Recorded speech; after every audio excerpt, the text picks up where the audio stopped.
Alright, and this is part 3 of this video of this job. And this Nissan 3.5 liter engine, basically any Nissan. This is Nissan Pathfinder, but I applied for any Nissan 3.5, the same engine, replacing the bulk cover gasket. Slight differences because of the design of the cars, a little bit different sometimes, so different, but the engine is still the same. So this valve cover gasket replacement will apply for any Nissan 3.5 that has this engine. There is a bolt here beneath. It comes from beneath. It's kind of ridiculous. This one did not have it anymore, so I didn't have to worry about it. And I'm not putting one either. It's not worth it.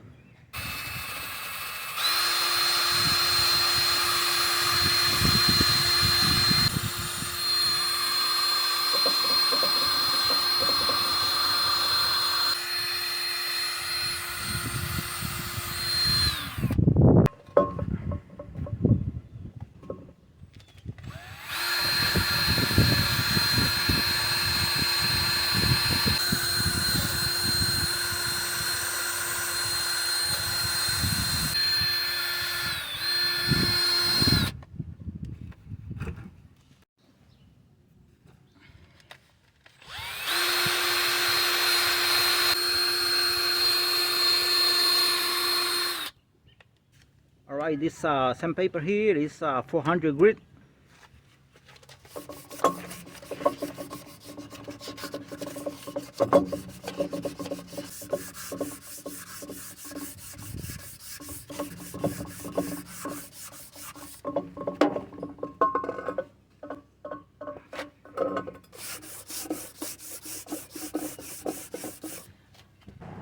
Don't concentrate only on one spot like this. That is not good. You have to do it evenly.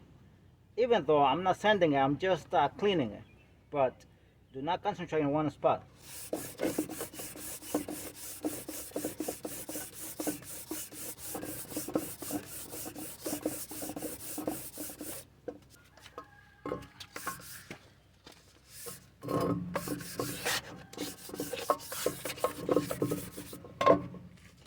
And if you have an air compressor, just blow it. That is even better. To blow the holes here.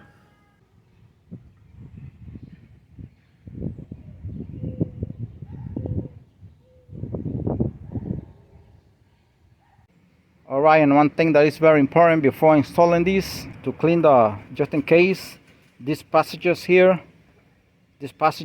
are very thin, so usually they get black. In fact, this one was blocked, and make sure it passes on the other side, and all of them. And whatever you cannot do with this, just do it with a wire, like this one for example. Can be done with a wire because this one cannot go through because of this here. So make sure you do that to all of them, because sometimes these passages here are blocked with carbon built up. So that's why it's very important to unblock them, just in case if they are. Alright, before putting the gasket here, make sure everything is clean. No garbage has fallen on here or on these holes.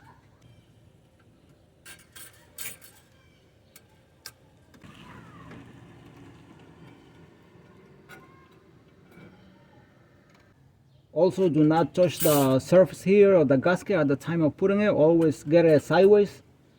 The reason is because if you have oily fingers, dirty fingers, the gasket will not properly seal. And after you put the gasket, immediately install the intake.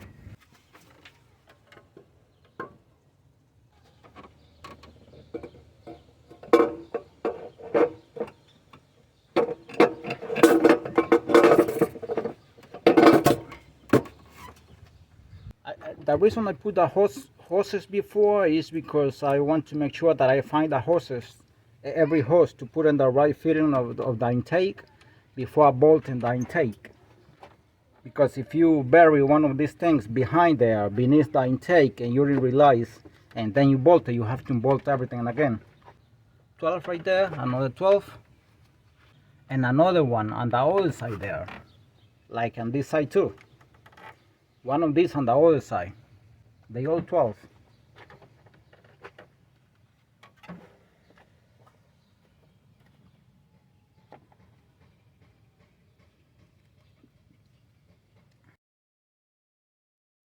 and I keep this down if I'm working on this side here on this corner.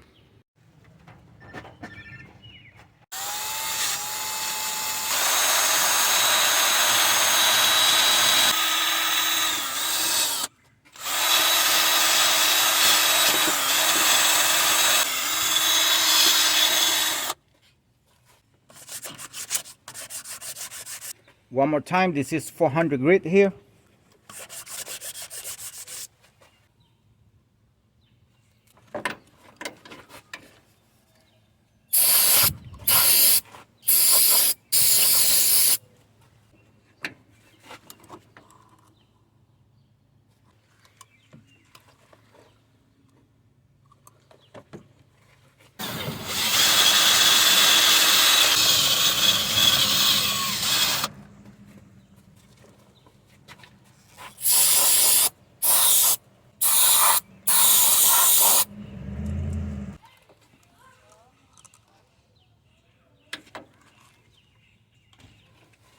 You cannot just do this just easily the way I did it like that, cleaning the throttle body in some kind of vehicles, in some cars, because once you clean it, then once you install it and turn on the vehicle, what happens is the car accelerates, the engine accelerates, the RPMs remain very high after cleaning the throttle body.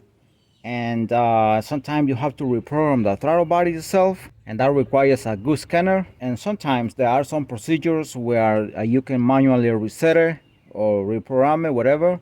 But in some cases you have to buy the whole thing, the entire throttle body, just for cleaning it. So be careful with that. Muranos do that a lot, Nissan Altimas, and and a lot of vehicles. Now, this is a 2002 Nissan Pathfinder, and this one I'm pretty sure it doesn't happen. I have done it before, so if it's dirty, but it's not giving you problems, you better leave it alone. Before anything, I want to put this hose. Because this one goes beneath here, and if you try to install it later on, you're gonna have problems. That hose goes here, and this one here. And I'm gonna put the clamp at the same time.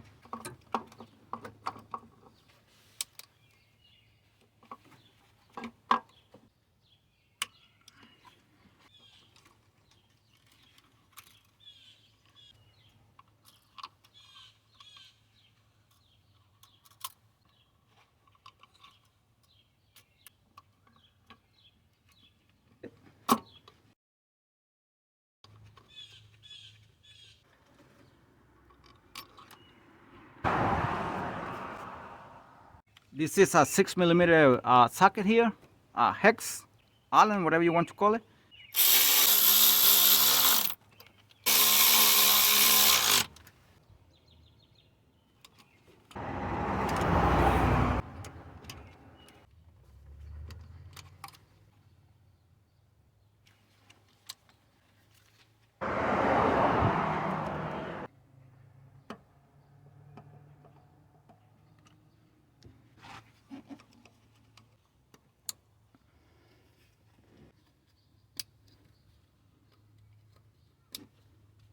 These are 10mm bolts, by the way.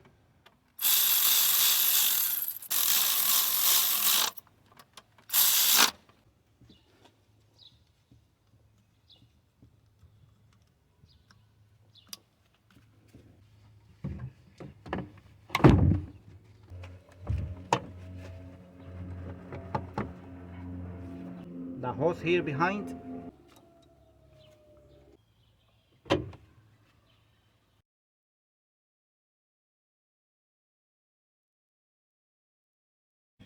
I'll turn on the vehicle. I'll try to turn on the engine without this radiator cap, because remember I took some hoses off from the throttle body, and I have to bleed out the air bubbles, because it always gets air bubbles no matter what.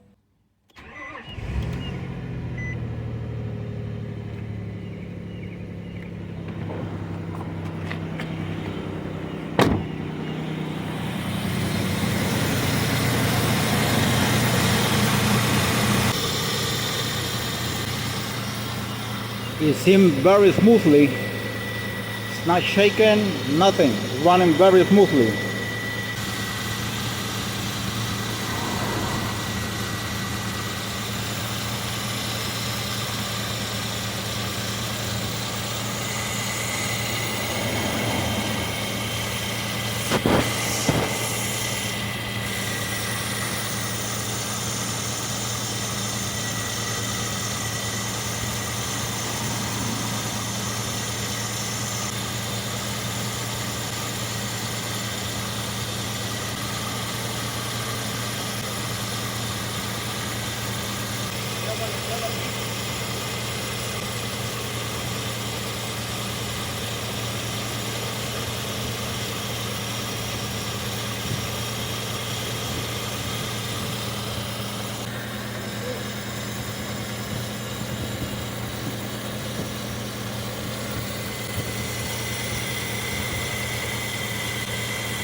As you can see, a lot of air is being coming out, and remember, I did not took the radiator out, but I took out some of the hoses there, and that is enough for the system to get air. And you have to keep the engine running for about 20 minutes or whatever is necessary till no more air bubbles are coming out. Thanks for watching the video, and God bless you all.